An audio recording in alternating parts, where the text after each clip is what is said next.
Anti-Piracy and Thomas the Tank Engine. It's not something you normally think about in the same sentence. I mean, it sounds like the beginning of a bad joke. A Thomas fan and a video bootlegger walk into a bar. This may be a hot take, but I believe Thomas was always seen as a children's show and brand, all the way back in 1945 when it first started. In video piracy, well, while I don't condone it, and neither does YouTube, I find the topic of old school piracy pretty interesting. I mean, before the film industry was telling us that we wouldn't download cars, they were busy making anti-piracy ads like this. Beware of illegal video cassettes.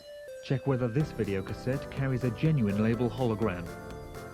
Video piracy is a crime. Do not accept it. Demand a genuine cassette from your video store. Back in the day, video pirates were either people who snuck a video camera into a theater and recorded the movie to sell on the street corner, or they were people who rented VHS tapes and copied them in bulk to sell on street corners.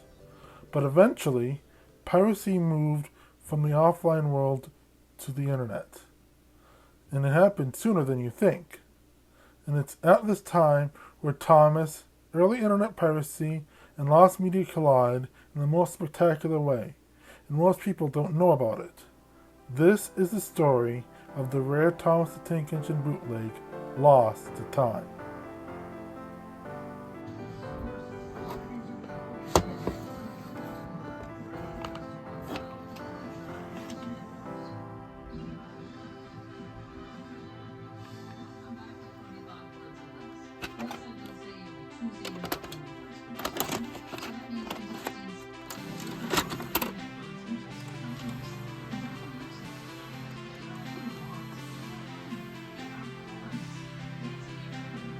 Thomas and the Magic Railroad is a film that needs no introduction to Thomas fans, and it proves really divisive among them. Thomas and the Magic Railroad was released in theaters on July 26, 2000, and it is the first Thomas the Tank Engine movie. A crossover between Thomas and its sister show in the US, Shining Time Station, the film was a box office flop and critical failure. Yet, the film's writer and director, Britt Allcroft, wasn't to blame for the film's bad performance. Long story short, due to executive meddling and a disastrous test audience screening, Britt was forced to make many changes to the film at the last minute against her wishes. This includes removal of the main antagonist, P.T. Boomer. In the years that followed, the truth would be revealed as 2 drafts of the original script would surface online, and in 2009, a leak of the chase scene from a Workprint would be uploaded to YouTube by George87. While he would take it down, others would re-upload it, and the quality of the leaked scene was, wow. I'm going to help you.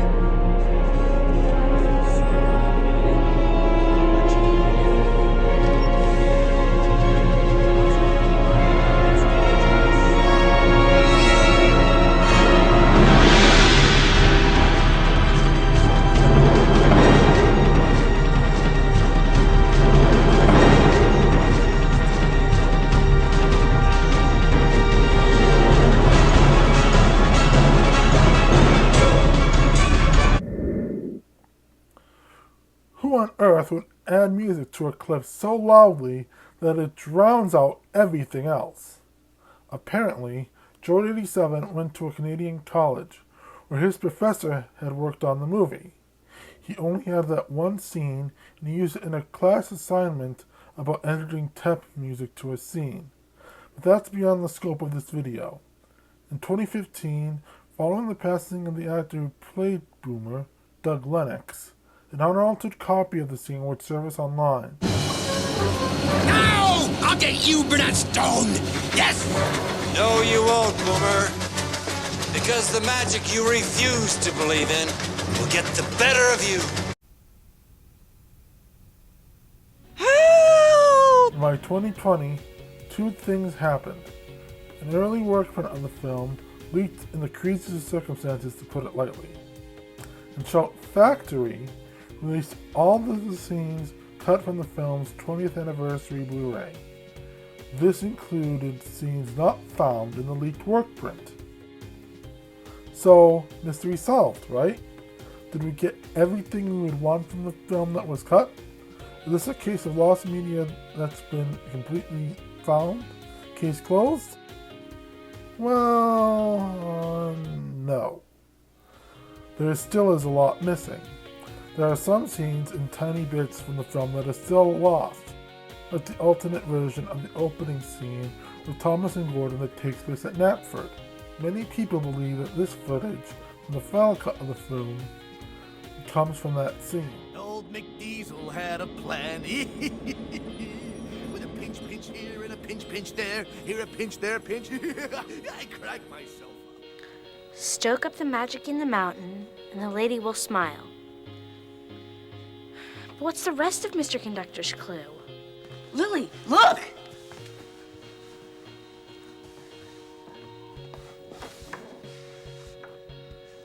The railroad's getting its energy back. There are several other scenes with incomplete effects, and while most of the unfinished scenes are finished in the final cut, there are scenes that were cut with unfinished effects, like when P.T. Boomer cuts in front of the rainbow sun. And the biggest thing that remains missing is the audio from the original voice cast. It was reported that John Bellis, an ordinary fireman from the Isle of Man, would portray Thomas, and the UK storyteller Michael Angelis would play Percy and James. Diesel 10 had many different voices throughout the editing process, once provided by Keith Scott and later provided by Neil Crone in a Russian accent. These voices were all changed or replaced at the last minute as well. John Bellis and Michael Angelis sounded too old to those at the test screening, and studio executives thought making the bad guy a Russian would be perceived as politically incorrect. Yeah, because it's not like Gru from Despicable Me or Dracula from Hotel Transylvania hasn't disproved that claim in the past few years. Now, the rest of the plan is simple. I fly to the moon. I shrink the moon. I grab the moon. I sit on the toilet. What?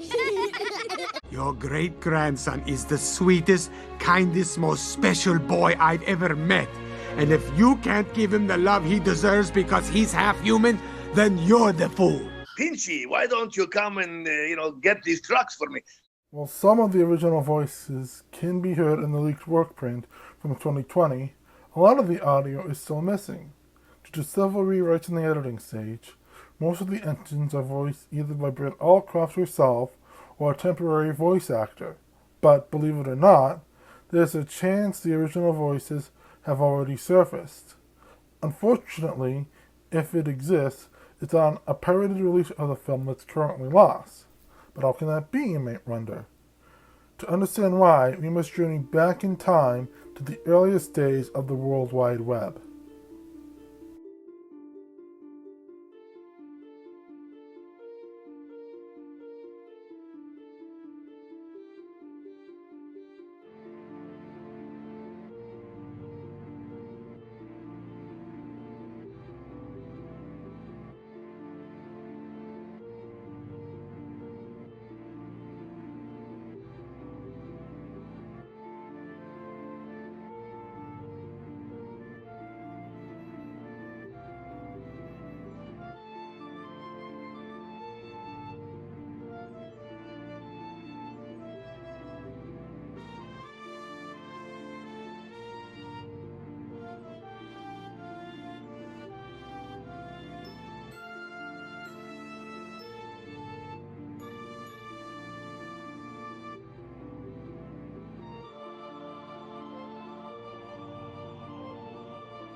Before I continue with the section, I must say this.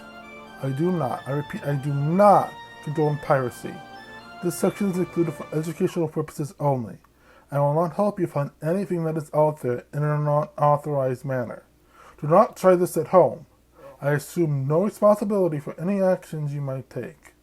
You got that, YouTube? I am not encouraging people to pirate anything. This section is for educational and documentary purposes. I hope I've been clear. Now, does this violate YouTube's community guidelines? I think I get the point. No, I don't think you do. Anyway, with that disclaimer out of the way, piracy in the late 90s and early 2000s did exist, but it was less common for movies. You have to remember the technological limitations of internet speeds and computer storage in the early days. Most people connected to the internet through dial-up, and most people didn't have DVD burners. They'd be lucky if they had a DVD-ROM drive that could burn CDs. And then there's the timing of everything. Thomas and the Magic Railroad was released in 2000, but BitTorrent, the technology that made movie piracy common, wouldn't exist until 2001. And it wasn't really public until 2003. So put this all together, it's a mystery that movie piracy could even take place in the earliest days of the internet. But it did. So the three questions I'm going to try to answer are: how was piracy possible? How did piracy groups label their releases?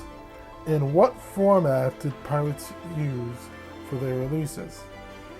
These answers will set the stage for understanding not only the existence of the long-lost Thomas and the Magic Railroad bootleg, but how I found out about its existence in the first place.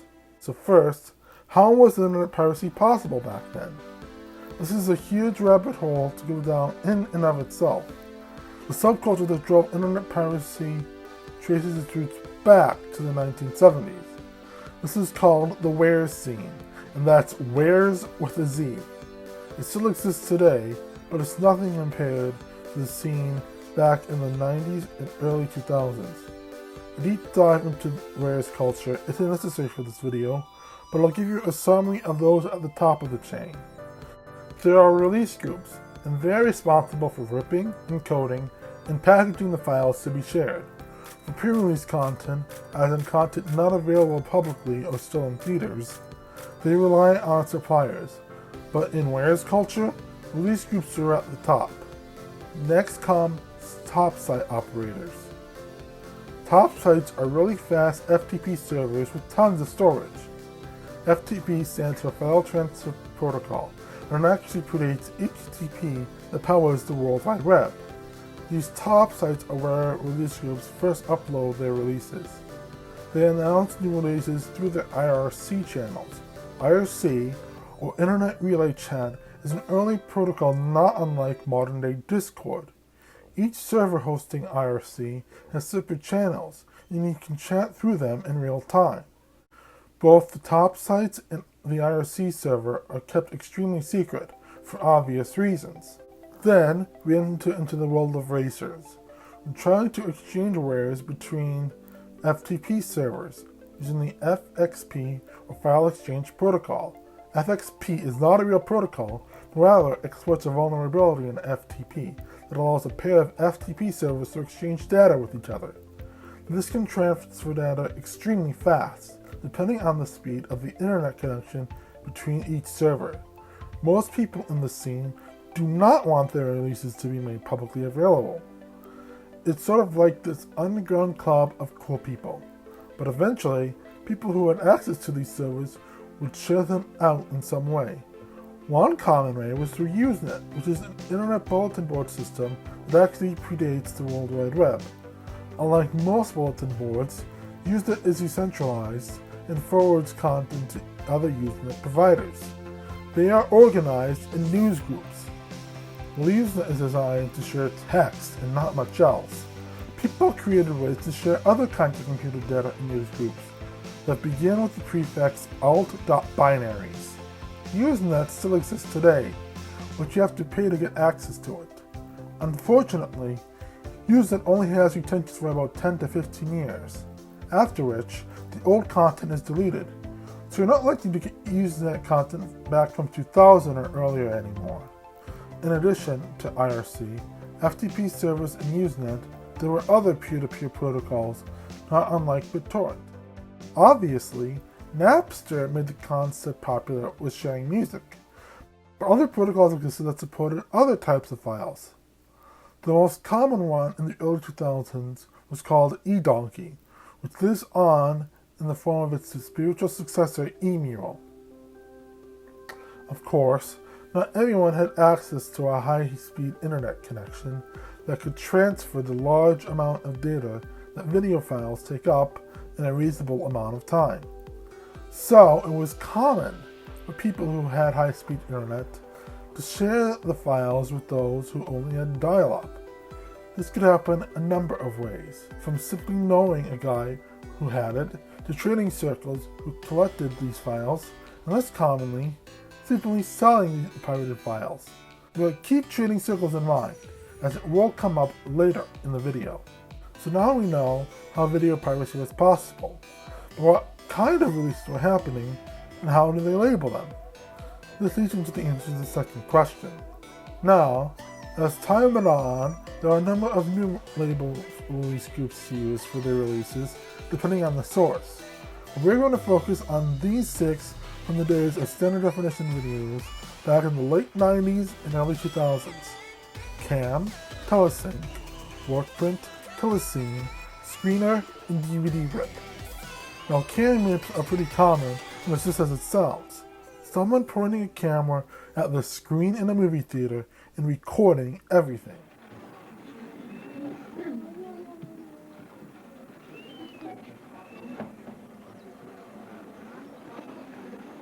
The end result is poor quality video and audio. And when there's a funny bit, you'll likely hear the audience laughing.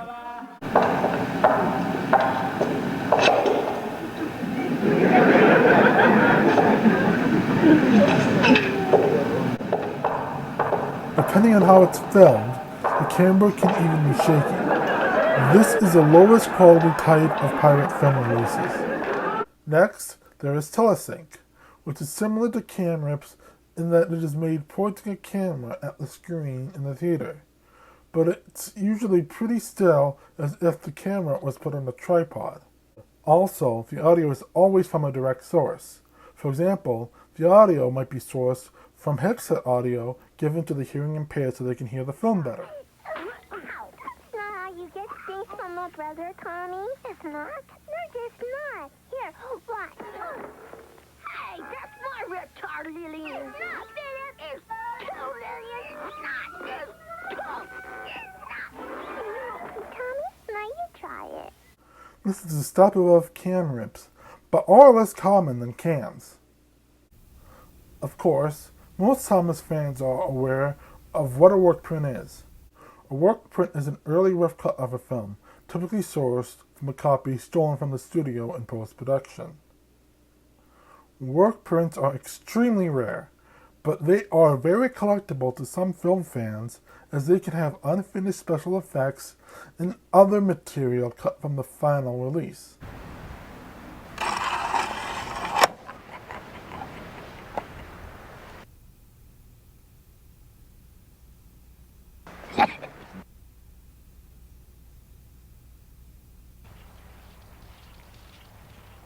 Oh, bother my boiler! I've left the coal truck behind. Another kind of rare pirated release is a telescene. Not to be confused with a telesync, a telescene is sourced from scanning a film print, usually with the aid of a machine aptly called a telescene. These scans are generally a tad higher quality than telesync, as you can come close to DVD quality depending on how the video was encoded.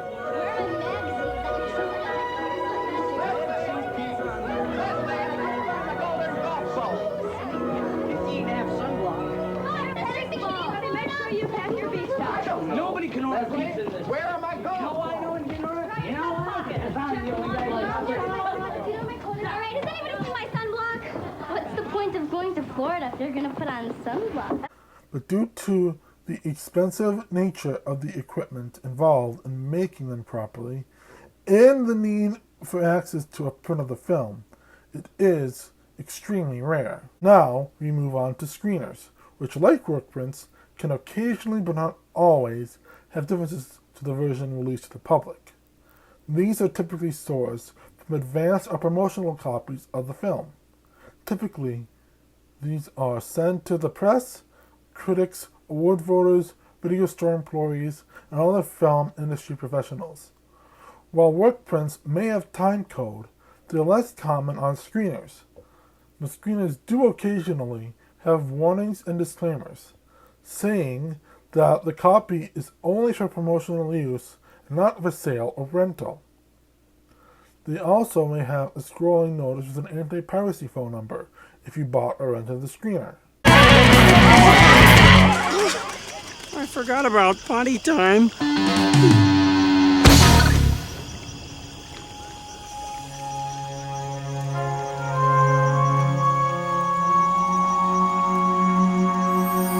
You've got to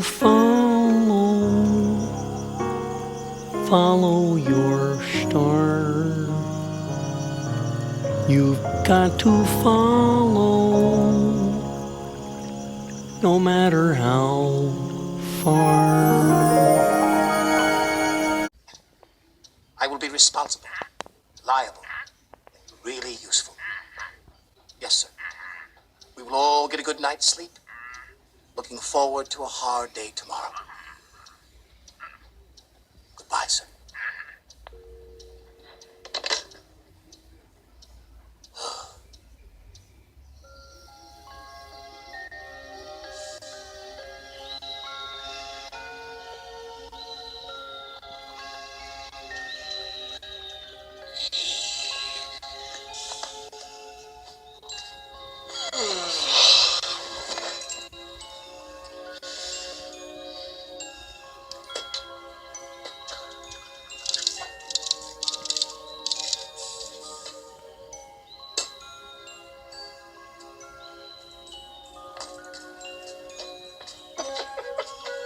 So who dropped the ball then?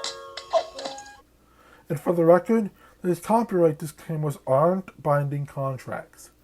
As decided in the case of UMG v. Augusto, you are legally allowed to resell screen-listed promo copies under the first sale doctrine. You just can't do what the pirates do and make copies to share online.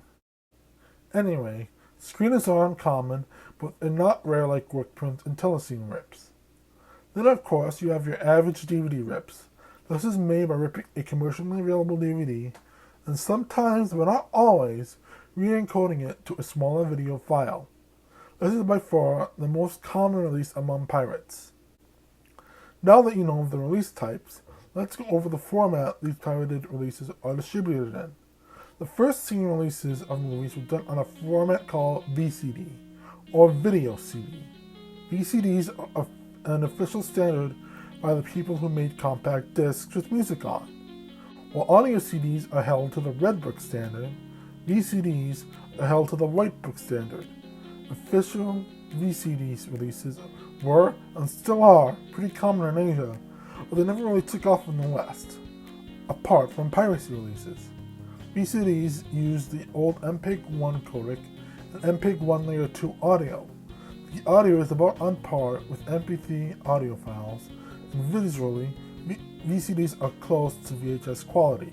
Yet, because it could only hold 74 to 80 minutes max on a video CD, most movies had to be split across at least 2 discs. In terms of pirated VCDs, the scene really only accepted VCDs in .bin and .q files. .bin files contain the data on the VCD, while .q files contain track metadata. Together, most programs that can burn ISO files can burn bin and q files. EViLiSO was known for branding their releases with a Z in the corner of the screen and was a wares group that is known for leaking a work of American Pie 2 months before the film's theatrical release. The group also made the first VCD releases accepted by the scene back in the late 90s. VCD Europe, that at that point only offered raw MPEG files that could be used with authoring software to make a VCD. But after that, there was healthy competition between VCD Europe and EViLiSO for a while. Eventually, other wares groups started putting out pirated VCDs, including FTF, a Mortal VCD, Centropy, TFE, and many more. Keep that group EViLiSO in mind though, as we will most definitely come back to it. However, because of the low quality and inefficiency of the MPEG-1 codec and VCDs in general, by the early 2000s the scene started to lose favor with VCDs. The scene later switched to Super Video CDs, or SVCDs for their releases. SVCDs use the more efficient encoding use the MPEG-2 codec. SVCDs, which use an extension of the writebook standard, are considered higher quality than regular VCDs, but lower quality than DVDs, and depending on the encoding, SVCDs and DVDs could be indistinguishable. Both VCDs and SVCDs could be played in some DVD players, but not all of them. Of course, they could all be played on the computer. Like VCDs, the scene put out SVCD releases in bin and queue files. Then, by the mid-2000s, regular DVD players started coming out that supported the DivX codec. After being confused with the defunct Circuit City brand, designed to be an alternative to DVD rentals, DivX was an MPEG-4 codec and was also compatible with the open source XVID codec, with XVID literally being DivX backwards. As a result, the scene eventually moved away from SVCDs and put out their releases in AVI files encoded in the XVID codec. And by 2007, SVCD releases would become a thing of the past. Now that you understand how piracy looked in the late 90s and early 2000s, let's dive into what exactly is this long-lost Thomas bootleg that could be of interest to Thomas fans.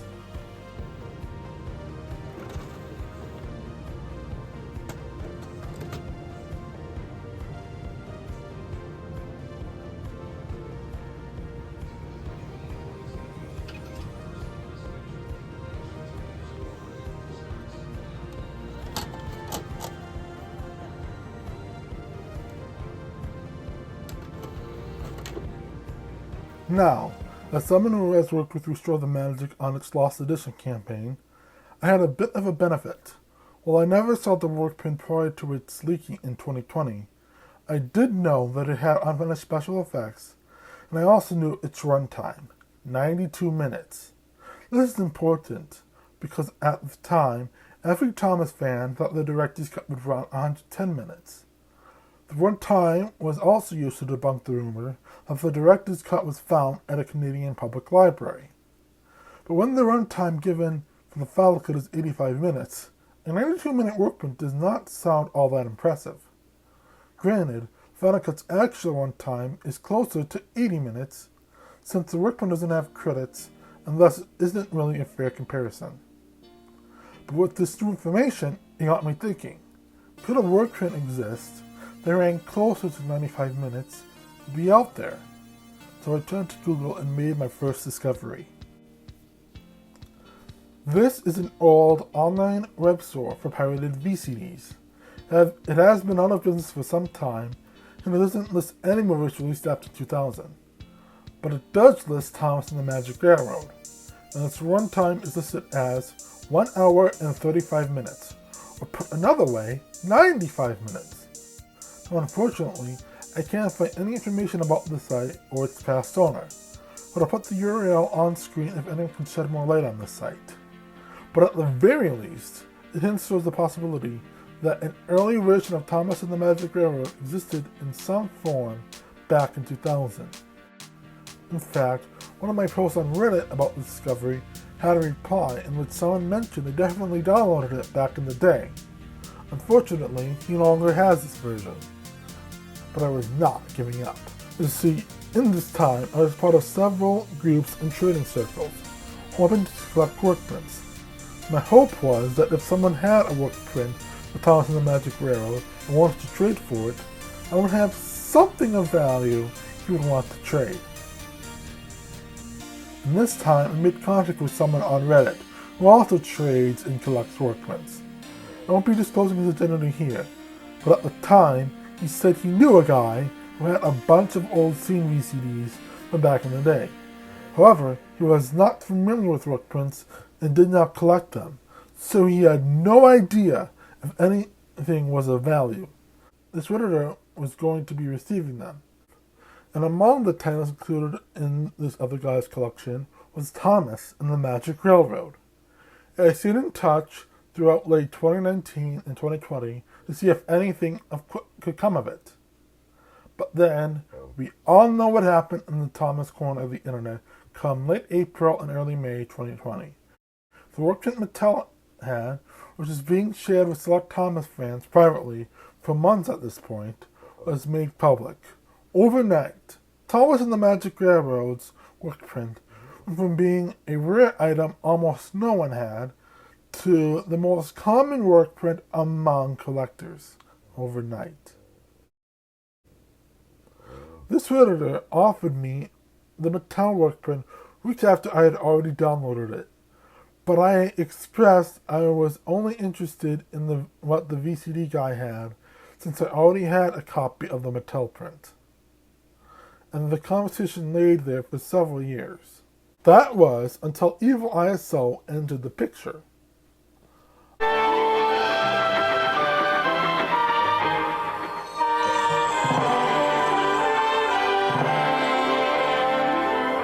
Hello, I'm Mr. Conductor. On May 9th, 2022, a YouTube channel dedicated to a Discord server that collects and preserves theater-recorded bootlegs, we posted a video of a telesync version of Thomas and the Magic Railroad, put out by EViLiSO. It's just the first 3 minutes, and the server has a Google Drive link to the first part we encoded in MP4. Remember, VCDs had to split movies across 2 discs. The second part was up for a bit, but is now dead. Thanks to ex-Twitter user DuckGWR, I managed to get an image of both VCDs containing this rip. Bye, Grandpa. So, have you ever ridden a horse before? No.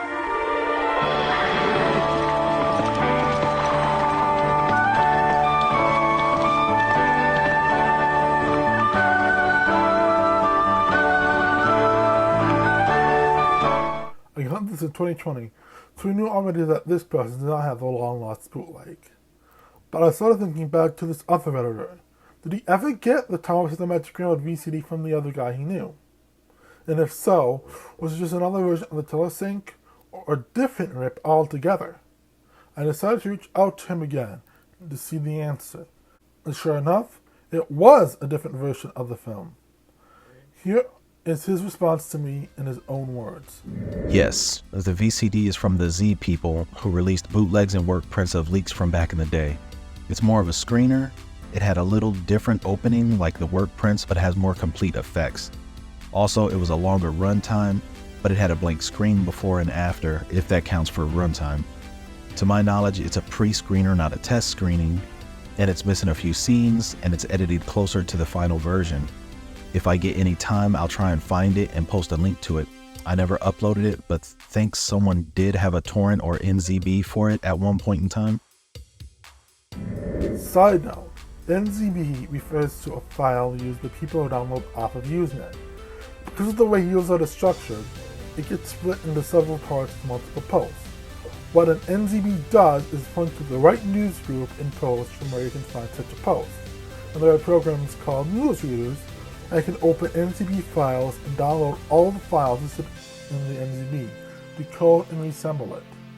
So there it is, the long-lost Thomas the Tank Engine bootleg, an EViLiSO VCD release of a Thomas and the Magic Railroad screener.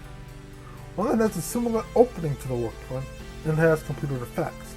An alternate opening, of course, has to be the adult Lily scene introducing the story to our children. So it stands to reason that this could be a later edition of the Workprint with PT Boomer scenes, completed special effects, and of course, the original voice cast. Furthermore, once you look into the details, you can see why most people would toss it from their collections when DVD rips started surfacing. While work prints are sometimes mislabeled as screeners, this is not often. In most cases, screeners are close to, if not identical, to the final version. and VCDs are 240p, a resolution half that of DVD. And with the advent of MPEG-4 codecs like DivX, you can fit the whole movie on a single CD with better quality. So why would anyone keep this inferior version of the movie? Besides, even though we might have had a better chance of it surfacing in 2007 when we first learned of PT4 from the May 19th script, only one relatively small corner of the internet knew about those scenes.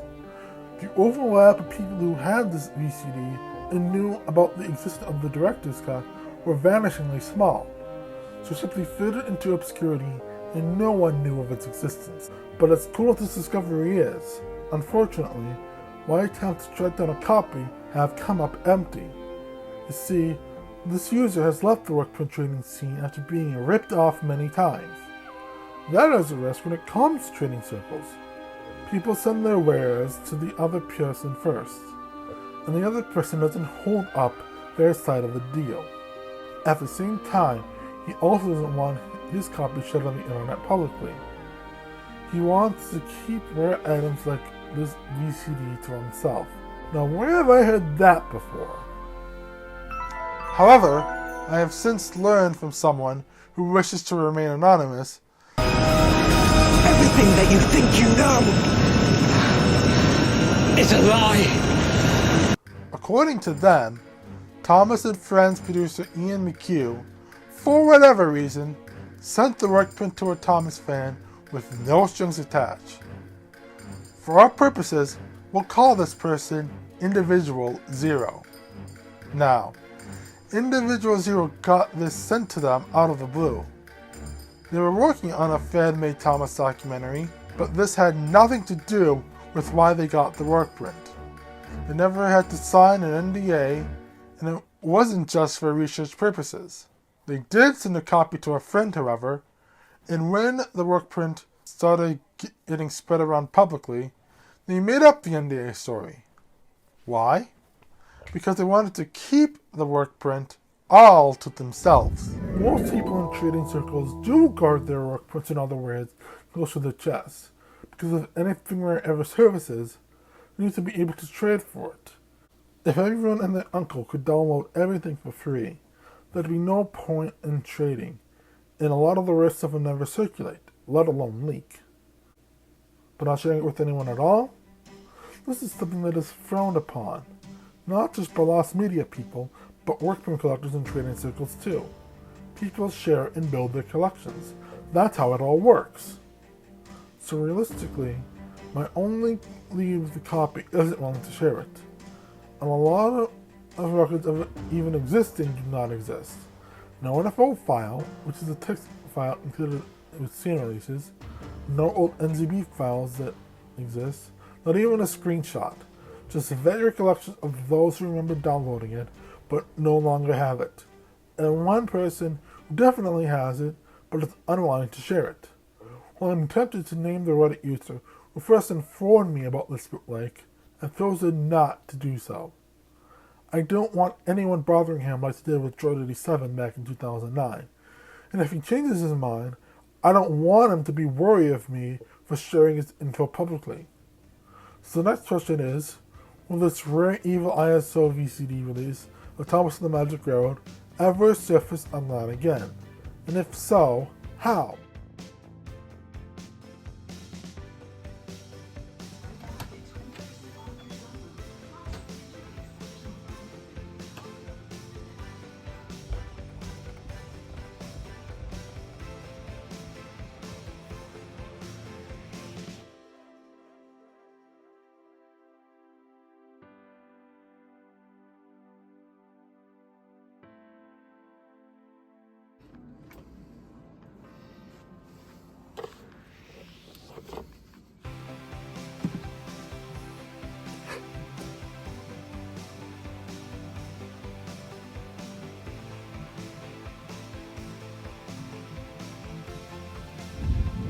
The truth is that it's extremely unlikely for this bootleg to resurface. Even the rarest scene releases aren't likely to exist in private corners of the internet anymore. Between law enforcement raids and the disbandment of the old rares groups that made the releases, chances are that no one currently in the scene still has access to it. It's not impossible though. If there's a data holder who downloaded VCDs back in 2000, there's a chance they may still have it in their collection.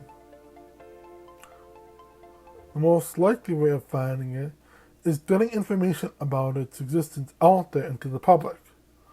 One easier way would be to change the status of the Magic Realm Lost media search from found to mostly found or partially found. While it's true we have access to a lot more cut material than we did a decade ago, by framing it as found makes it sound like the case is closed 100%. We now know that it's not. That's of course the angle of trying to figure out how EViLiSO got their hands on the bootleg to begin with. Unfortunately, this is likely going to lead to a lot of dead ends. The source of the PT Boomer chase from 2009 only ever had that one clip, and he said it was from a VHS tape he digitized back in 2000 when he first came up with the idea for the assignment turned 87 and others took part in. We also know that Roy Wilson, who designed the toys for the Tunnel Children Railway line, also saw the director's cut, likely on VHS tape. All of these tapes were returned to the production company, but where would it be now? We know Mattel doesn't have it, because the only hour-plus long video they have from Thomas and the Magic Railroad in their archives is the Workprint that leaked in 2020, and that was on a Betacam SP tape, not a Betamax tape, certainly not VHS. Sony doesn't have it either, as throughout the years, the only thing they suited to have in their archives is a film print used on the home video release, aka the final cut we all know and love today. That only leaves Vidalcroft herself, and while I can't rule out that she has such a tape in her possession, I know she went through all her material and gave it to Shelf Factory to work on the 20th anniversary Blu-ray release. While rights issues could have posed issues in using it at all, such as the temp track, we don't know if Shelf Factory ever had it, or if Brit herself has it yet, if at all. It is, of course, very possible that this mythical VHS tape was the source for this EViLiSO release, but where it could be now is anyone's guess. It would likely exist in Canada, since that's where a majority of the film's post-production was handled. Could it also be in some FBI evidence locker when the tape was seized in an anti-piracy raid? Or perhaps it's just collecting dust in some random person's attic. Whatever the case is, we now know one possible way of finding a more complete version of the director's cut. It could exist on a long-lost bootleg VCD of the movie released by the own way of seeing group EViLiSO. It's a matter of finding the right people who want to look for it and seeing if they can dig it up. Finally, if anyone else who's watching this knows anyone with a copy and can provide a tip to put me in the right direction, please don't hesitate to email me. Contact details can be found on my channel's About page. I'm willing to keep you anonymous and your information confidential if you want to help with the search. Any help in trying to find a copy would be greatly appreciated.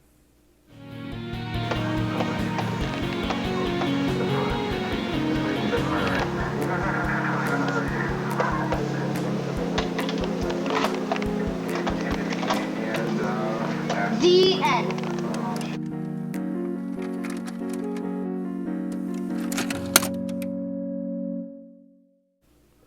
So that's the story of the long-lost Thomas and the Magic Railroad bootleg Lost to Time. I hope you found it interesting. A huge shout out and special thanks to the TRB Archive Discord server who helped me find all the samples of the bootleg recordings that I shared in the snippets of in this video. Additionally, a lot of research and effort went into making this video, and if all goes to plan, I'll have this posted in time for Thomas and the Magic Railroad's 24th anniversary. So please smash the like button below, share it with your friends, leave a comment below with your thoughts, and subscribe if you're new. Thank you so much for watching, and until next time, sparkle, sparkle, sparkle!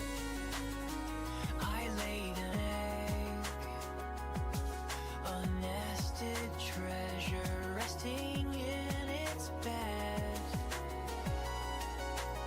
left to its own device.